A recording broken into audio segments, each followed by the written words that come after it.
donnez-moi 200 000 $, ou vous êtes mort pour cette famille. Ma sœur a dit ça. Pas un étranger, pas un agent de recouvrement.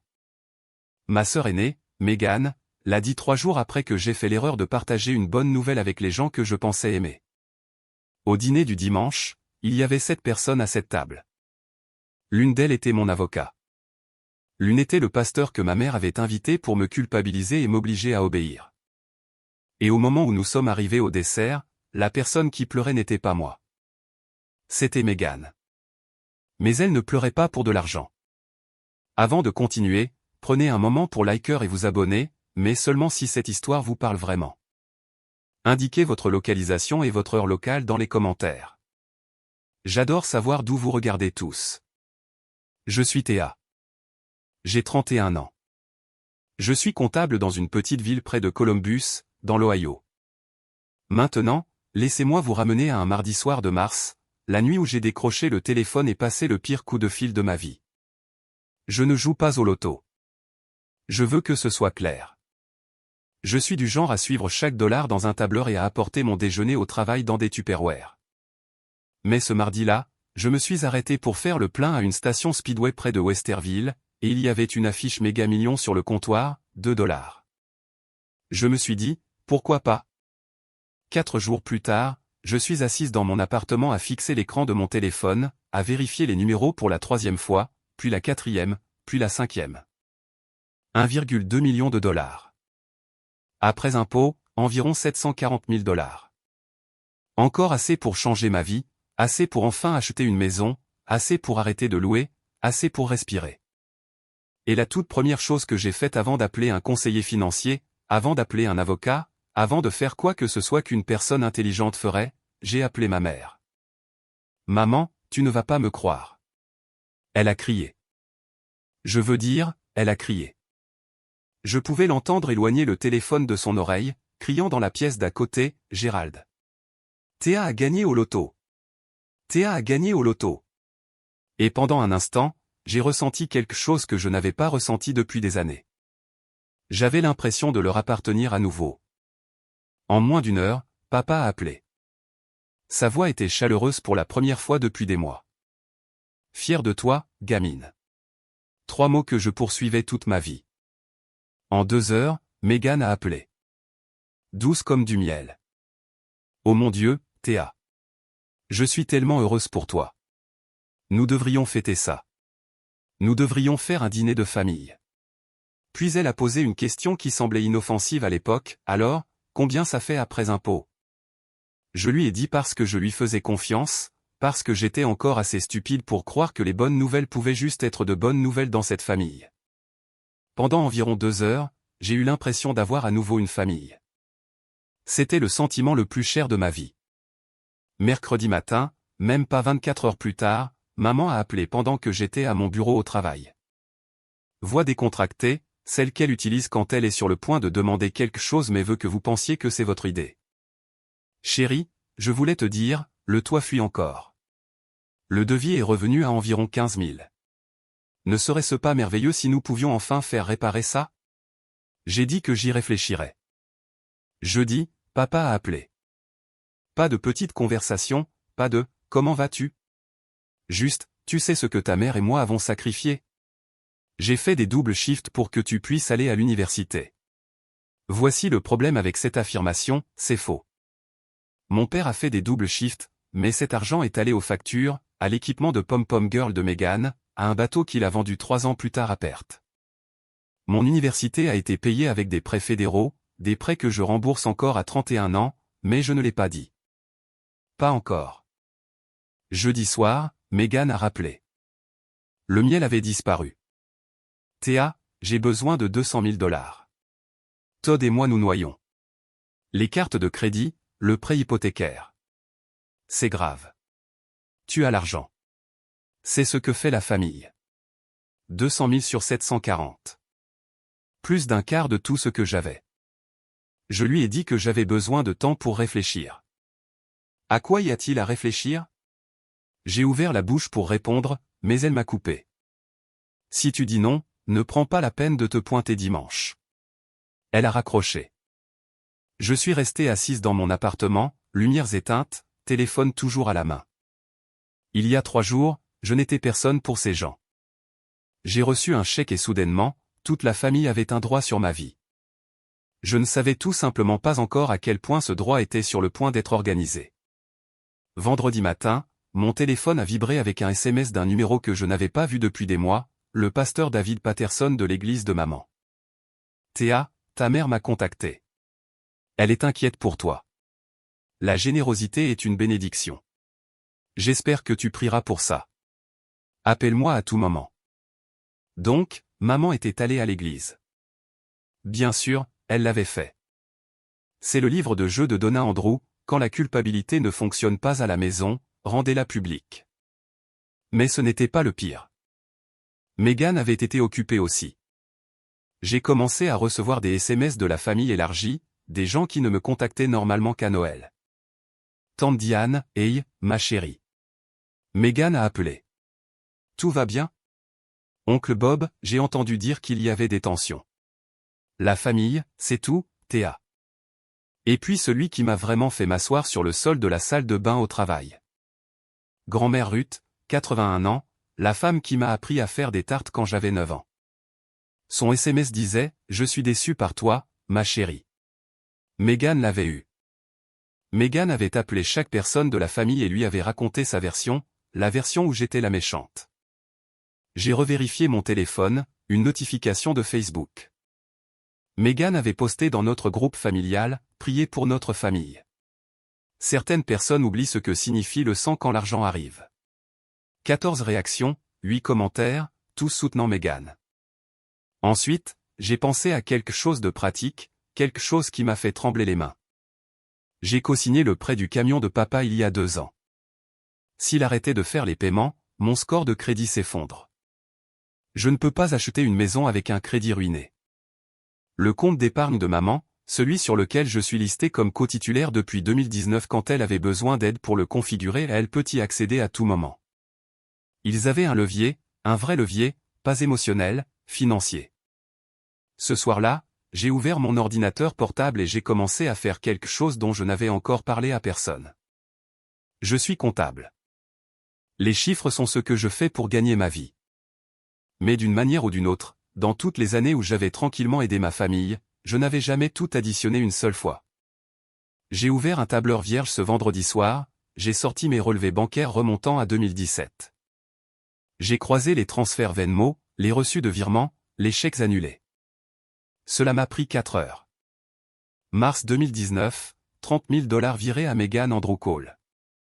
Elle et Todd s'étaient séparés pour la première fois. Elle avait besoin d'un loyer, d'une caution, de courses, d'une consultation d'avocat. J'ai tout couvert. Son SMS exact à l'époque, je te rembourserai quand je me remettrai sur pied, je le jure.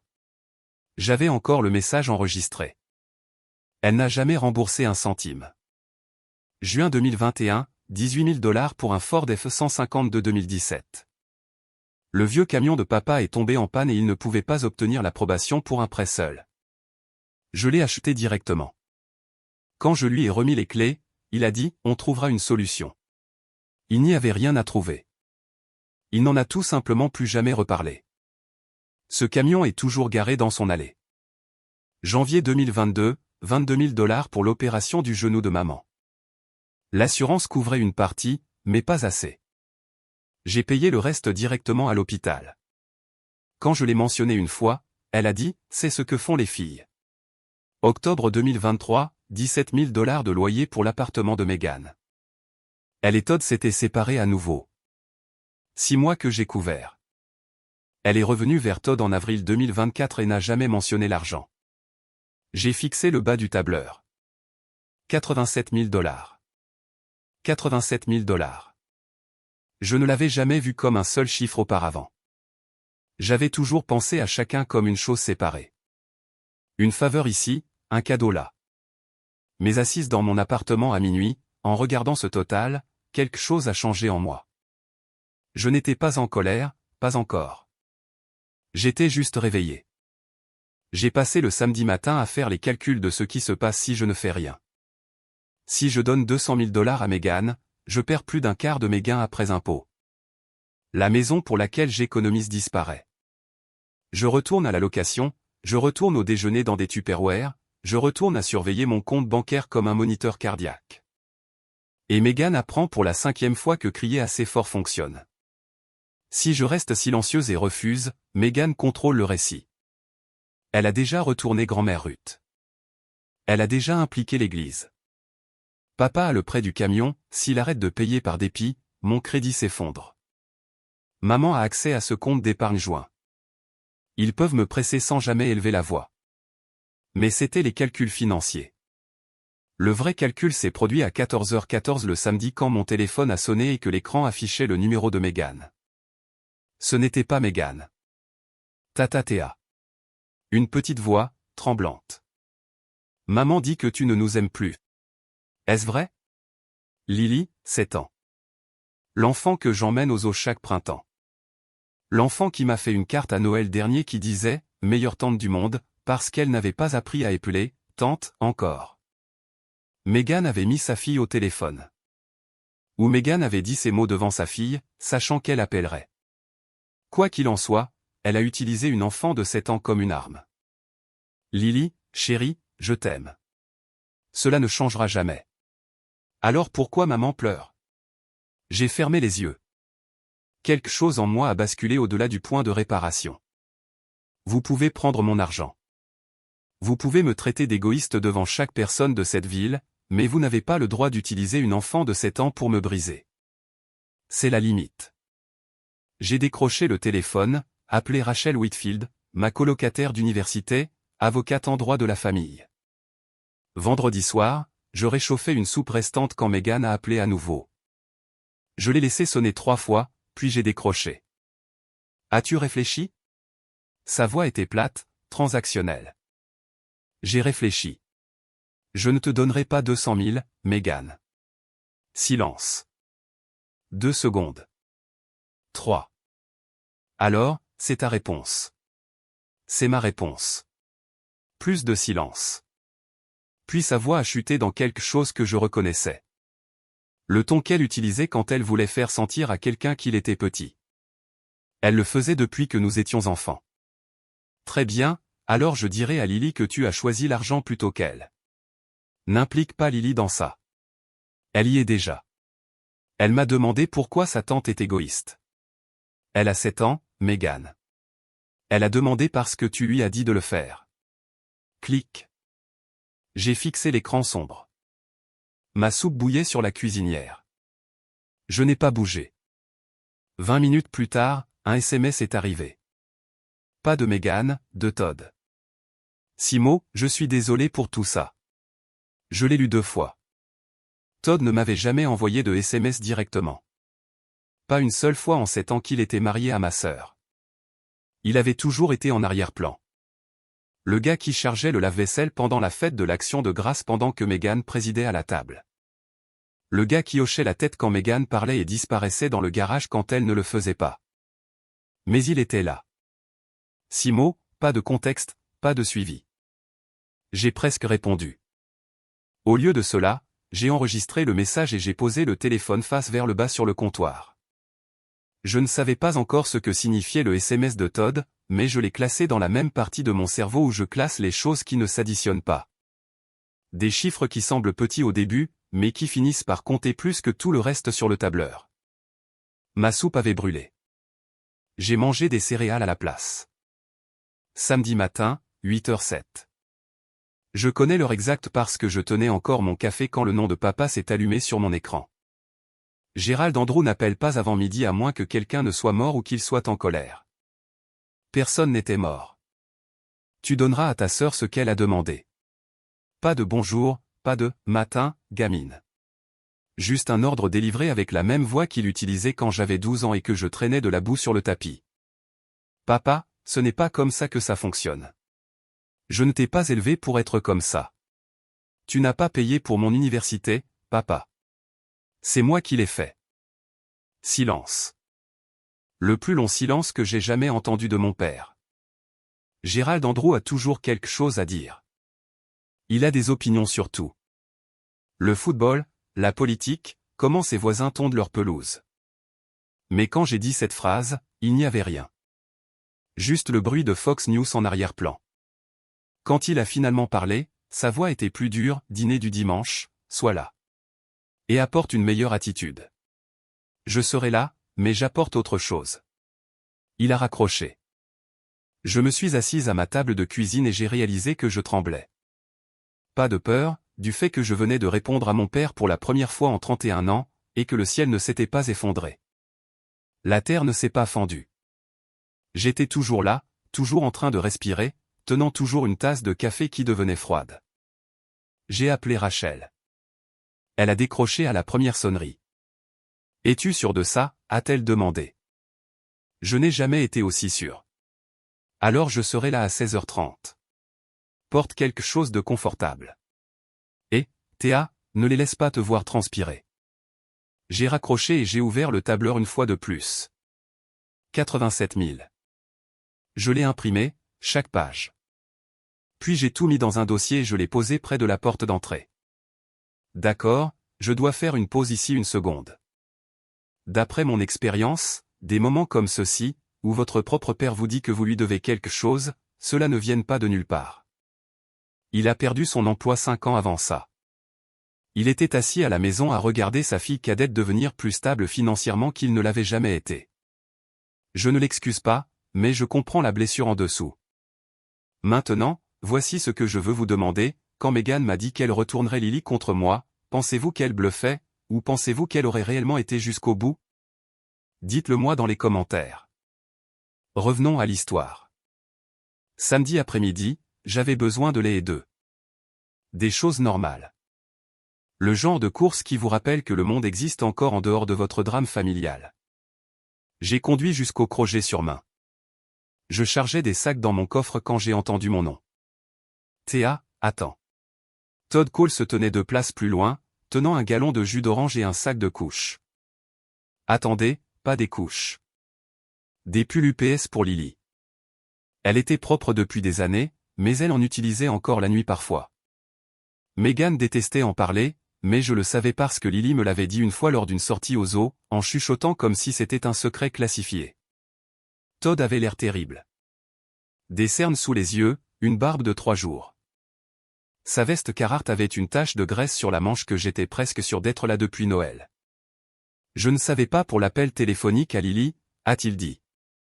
Je l'ai découvert hier soir. Il a déplacé le jus vers son autre main. Je lui ai dit de ne pas faire ça. Elle n'a pas écouté. Alors pourquoi continues-tu à être d'accord avec ça, Todd? Il a regardé le sol, sa mâchoire s'est serrée. Parce que je n'ai nulle part où aller. C'était la chose la plus honnête qu'il m'ait jamais dite. Todd Cole, 37 ans, plombier, père, mari, et piégé. Pas par amour, par logistique. Il a commencé à marcher vers son camion. Puis il s'est arrêté, s'est retourné. Pour ce que ça vaut, tu as été plus que juste envers cette famille.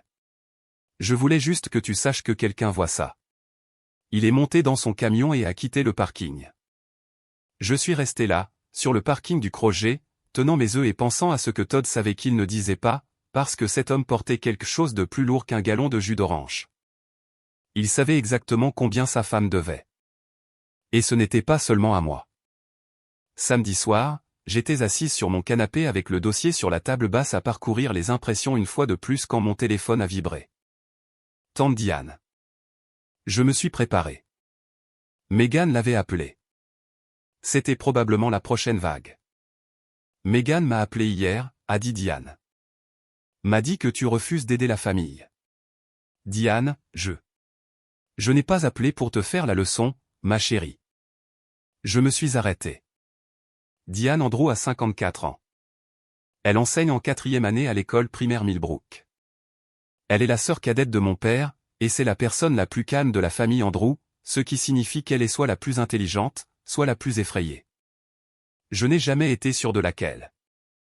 Ton père m'a emprunté $12 000 en 2018, a-t-elle dit.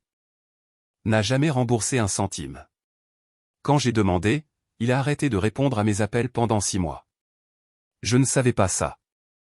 En 31 ans, personne ne me l'avait jamais dit. J'ai observé ce schéma pendant des années, Théa. Tu n'es pas la première personne à qui Gérald et Donna font ça. Tu es juste la première qui pourrait réellement se défendre. Ma gorge s'est serrée. Pourquoi n'as-tu jamais rien dit? Parce qu'il est mon frère, et parce que jusqu'à maintenant, je ne pensais pas que quelqu'un me croirait. Elle a fait une pause. J'ai été invité au dîner du dimanche. Je serai là. Diane, merci. Ne me remercie pas encore. Elle a hésité assez longtemps pour que je l'entende prendre une inspiration. Il y a autre chose, mais ce n'est pas mon rôle. Tu le découvriras bientôt assez. Elle a raccroché avant que je puisse demander ce qu'elle voulait dire. Je suis resté assise dans le noir pendant longtemps après cet appel. Le dossier restait sur la table, gros et silencieux. Demain, il parlerait pour moi. Mais ce soir, pour la première fois en une semaine, je ne me sentais pas complètement seul. Dimanche, 5 heures. Le ciel au-dessus des banlieues avait cette nuance particulière de gris-orange qu'on n'a qu'en Ohio central en mars. Comme si la météo ne pouvait pas décider si c'était l'hiver ou le printemps, alors elle coupe la poire en deux et ne vous donne rien. Rachel s'est garée dans mon complexe d'appartements à 16h30 pile. Blazer noir, sacoche en cuir, talons bas. Elle avait l'air de se rendre à une déposition, pas à un dîner de pot-au-feu. Prête, a-t-elle demandé. Non. Allons-y. Nous avons pris ma voiture, 15 minutes de route, devant le speedway où j'ai acheté le billet, devant l'école primaire Millbrook où Diane enseigne, devant l'église où le pasteur Patterson terminait probablement sa préparation de sermon du samedi. La maison de papa est un ranch en briques d'un étage sur un terrain d'un quart d'acre. Bardage en aluminium blanc. Un panier de basket de 1998 toujours boulonné au-dessus du garage. Filet disparu. La pelouse était inégale et brune. Gérald Andrew n'a jamais été un homme de jardin. 3 voitures déjà dans l'allée.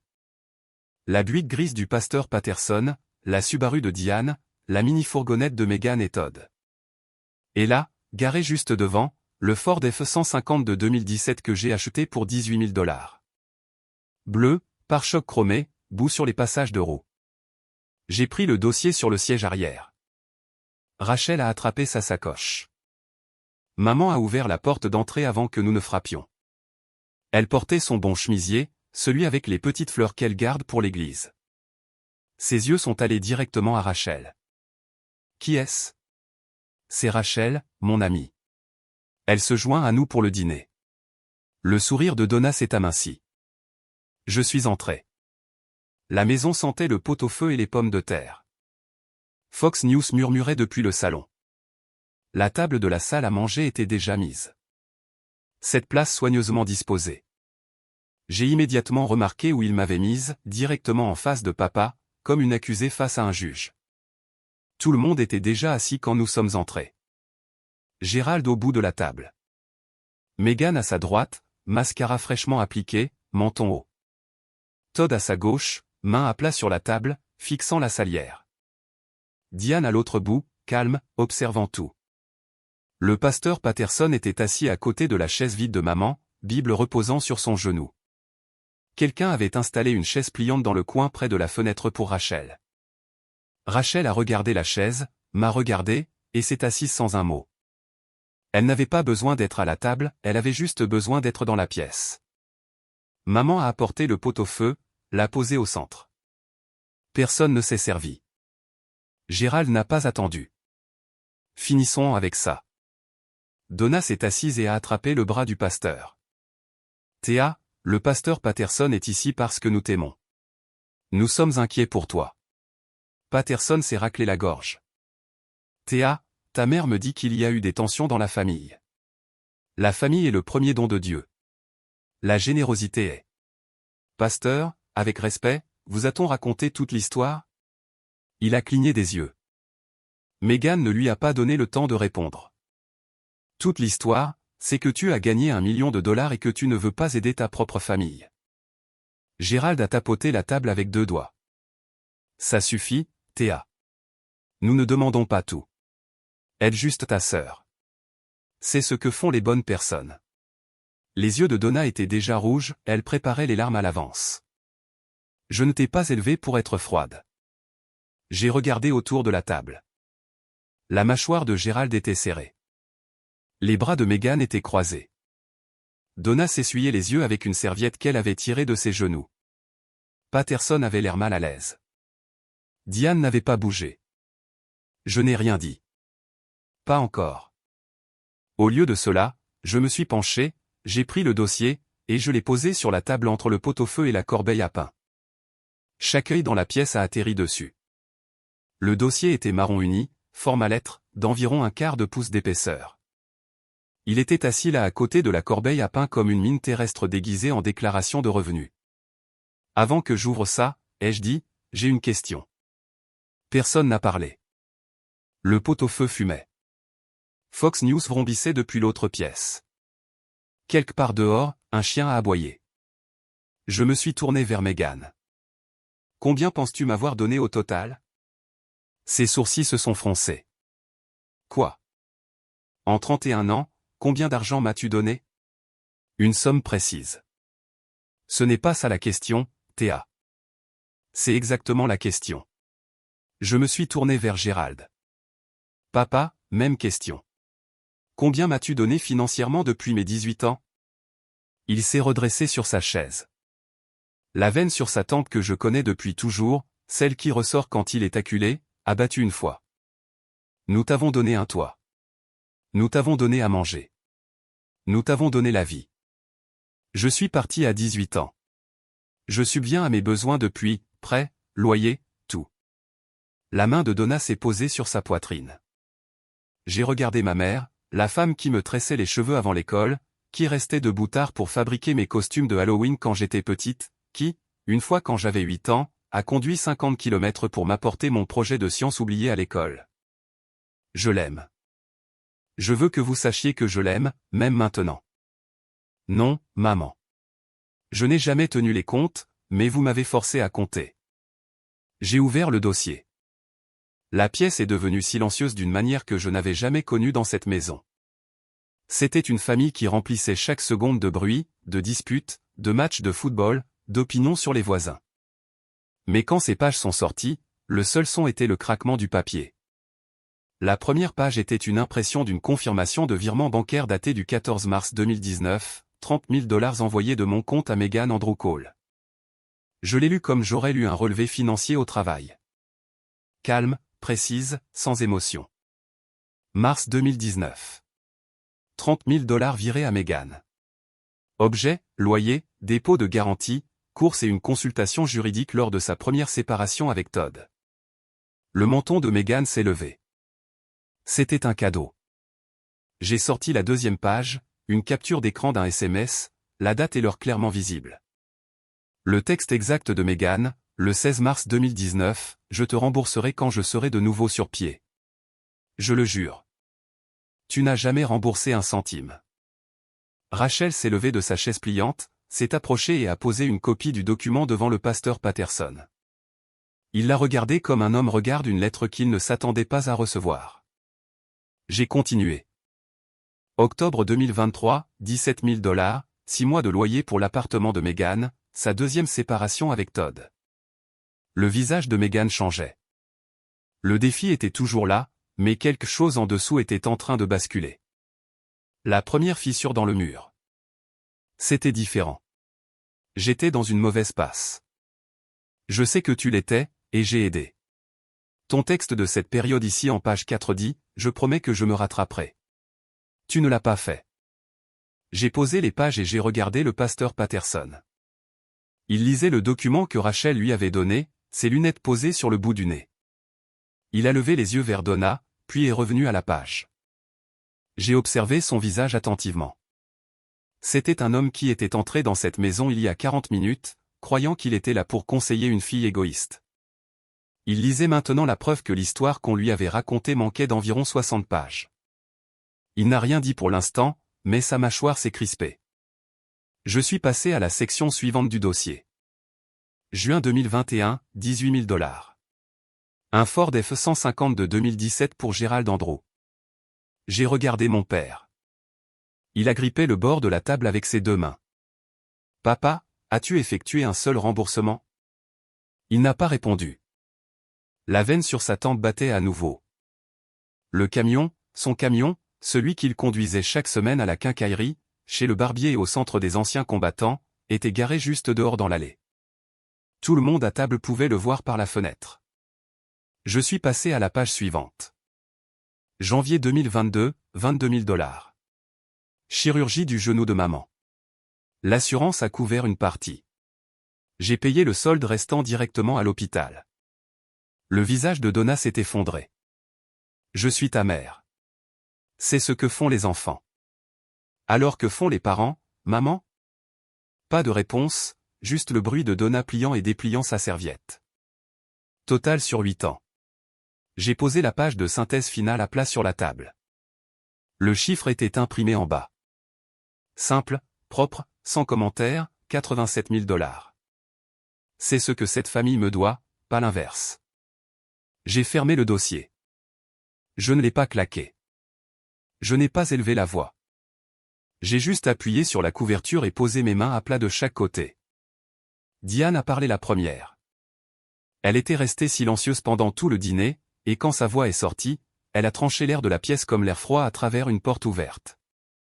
87 000 $, Gérald, elle a regardé son frère, et tu es assis là à en demander plus. Les yeux de Gérald se sont tournés vers Diane. Pendant un instant, j'ai cru qu'il allait crier, mais il ne l'a pas fait. Il l'a juste regardé, sa petite sœur, et pour la première fois, j'ai vu quelque chose sur le visage de mon père que je n'avais jamais vu auparavant. Il avait l'air pris au piège. Le pasteur Patterson a enlevé ses lunettes, les a posées sur la table à côté du document, et s'est frotté l'arête du nez. Il était resté silencieux pendant toute la révélation. Je pouvais sentir la pièce attendre après lui, Donna surtout. Elle l'avait invité ici comme sa dernière arme, l'autorité morale, l'homme qui pourrait me faire sentir assez petite pour ouvrir mon portefeuille. Donna, sa voix était calme, prudente, mais ferme. Quand tu m'as demandé de venir ce soir, tu m'as dit que Théa était égoïste avec son argent. Tu ne m'as rien dit de tout cela. Maman a tendu la main vers son bras. Pasteur, c'est plus compliqué que. Ça me semble assez clair. Il s'est tourné vers moi, et ce que j'ai vu dans ses yeux n'était ni de la pitié ni du jugement.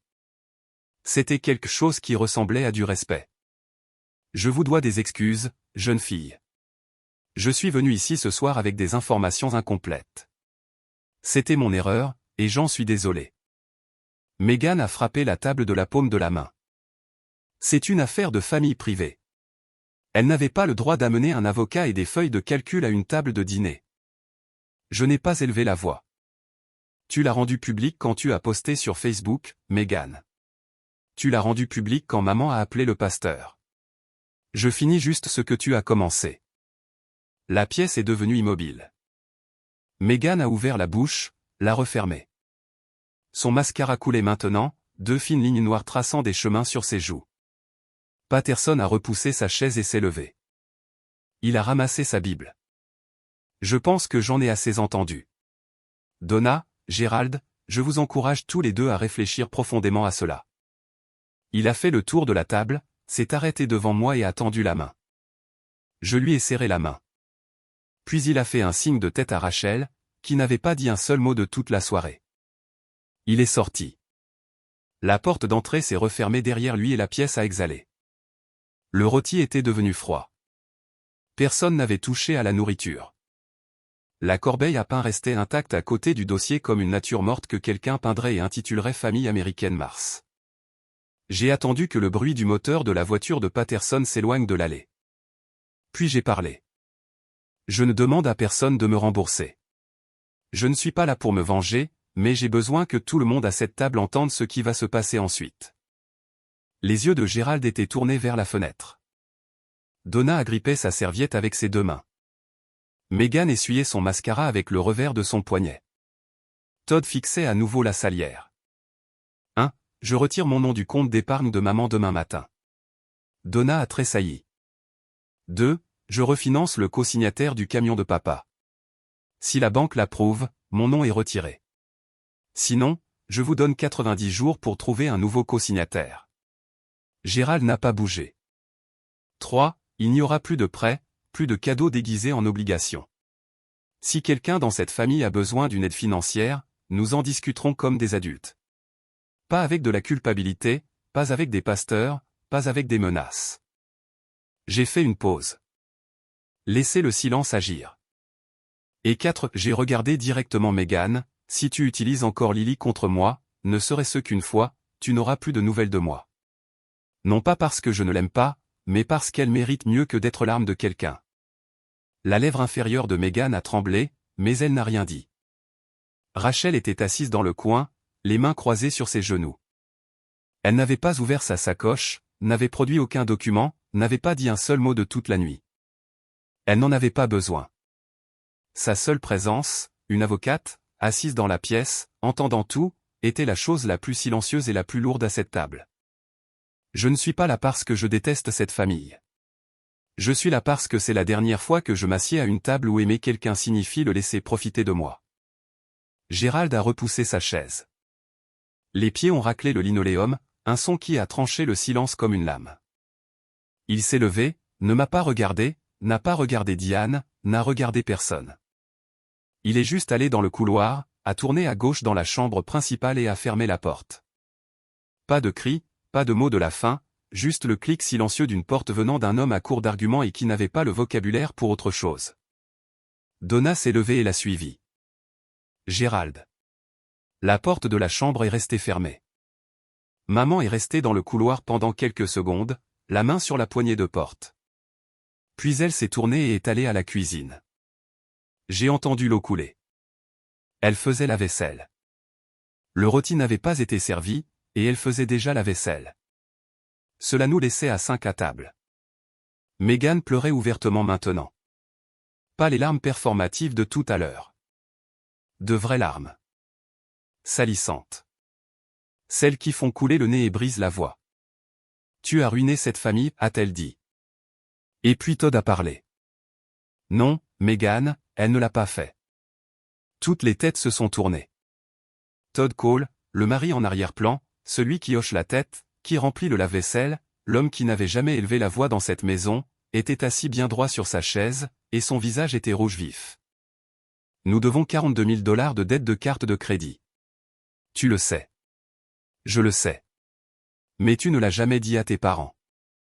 Et tu voulais que Théa nous sorte de là pour qu'ils ne le découvrent jamais. Todd, tais-toi. Non, j'en ai fini de me taire. Meghan l'a dévisagé. Ce n'était pas une trahison. C'était quelque chose de pire pour elle.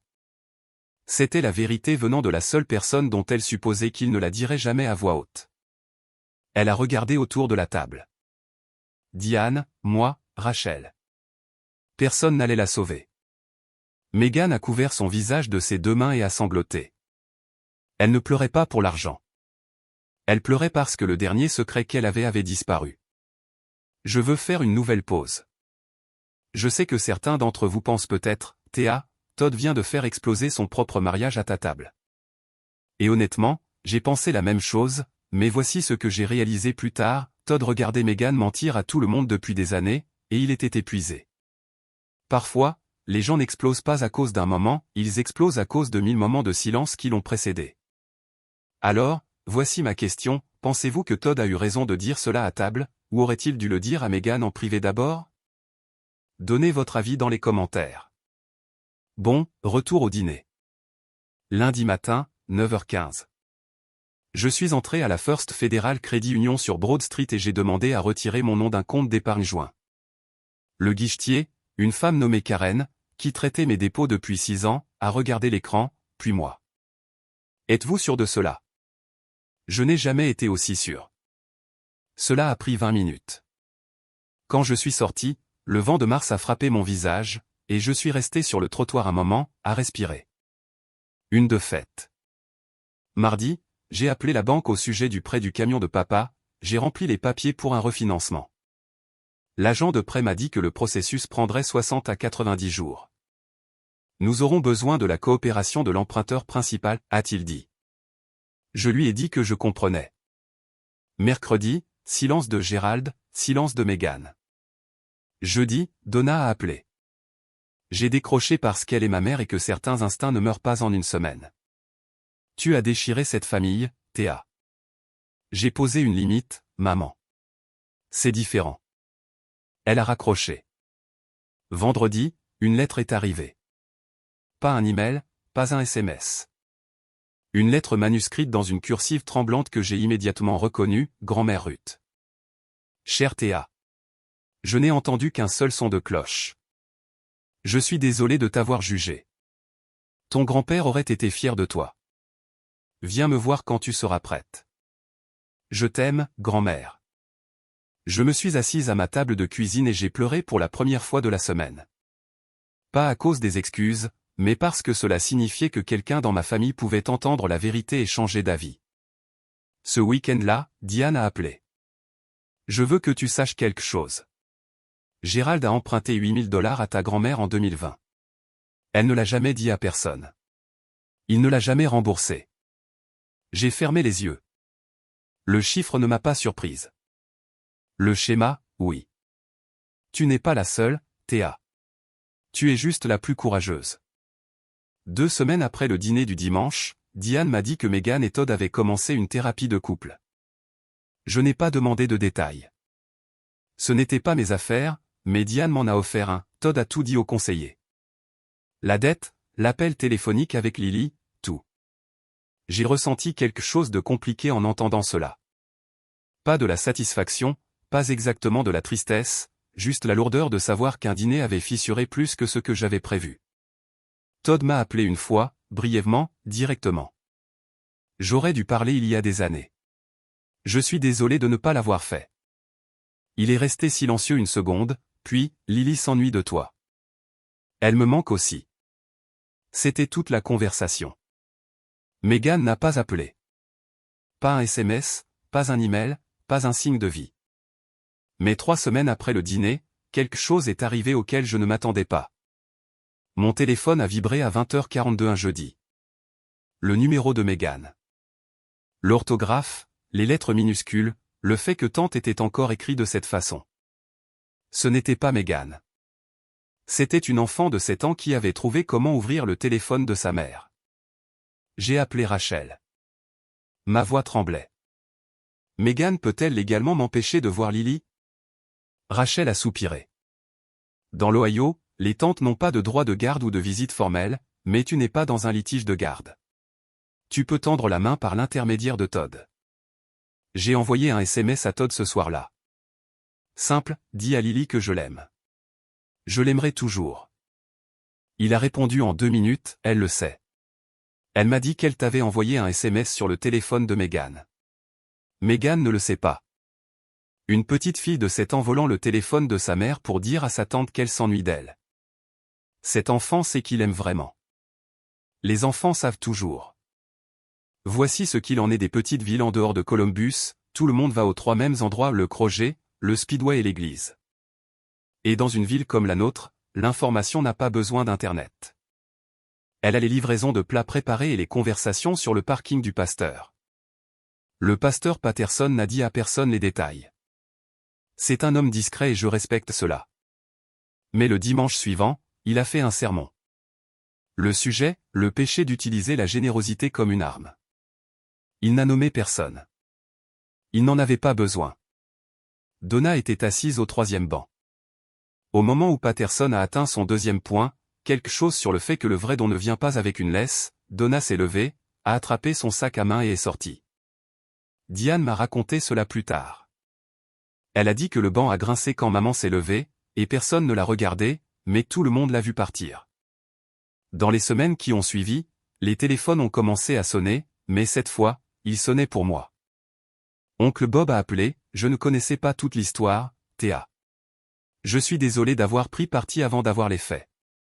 2 cousins ont envoyé des SMS. Une tante a envoyé une carte.